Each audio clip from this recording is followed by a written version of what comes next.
உனக்கு சரி உனக்கு தெரியுமா, இன்னொருத்தருக்கு தெரியுமா?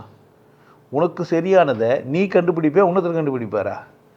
உனக்கு நல்லதை நீ பண்ணிக்க முடியுமா, இன்னொருத்தர் பண்ணிப்பாரா? புரியுதா? நான் நல்லவன் தான், உனக்கு உதவுவேன், உனக்கு நான் நல்லது சொல்கிறேன். ஆனால் எனக்கு ஒரு லாபம் தேவைப்படுது. அதில் நான் நேர்மையாக சொல்கிறேன், எனக்கு ஒரு லாபம் இருந்தது, நான் காசு கொடு, அப்போ நான் என்ன பண்ணுறேன் உனக்கு? ஆனால் அப்படியே சொல்கிறவனுங்கெல்லாம் கவனமாக இருக்கும். நான் ஒரு அறிவு வியாபாரி.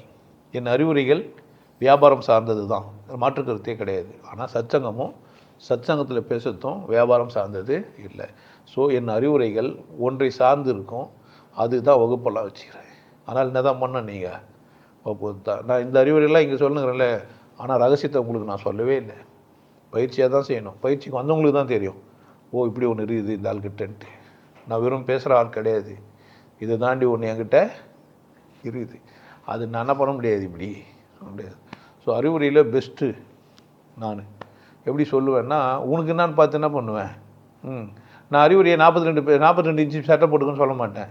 உன்னை டேப் வச்சு அழுதுட்டு என்ன சொல்லுவேன், உனக்கு 38, உனக்கு 40, உனக்கு 42. எல்லாருக்கும் 42 போட முடியாது. ஸோ என்னோடய அறிவுரை எப்படி தான் இருக்கான், ஒரு டெய்லர் மாதிரி தான் இருக்கும். ஒரு குதிரைக்கான புல் எப்படி தான் போடுவாங்க, ஒரு குதிரைக்கான புல் தான் போடுவாங்க.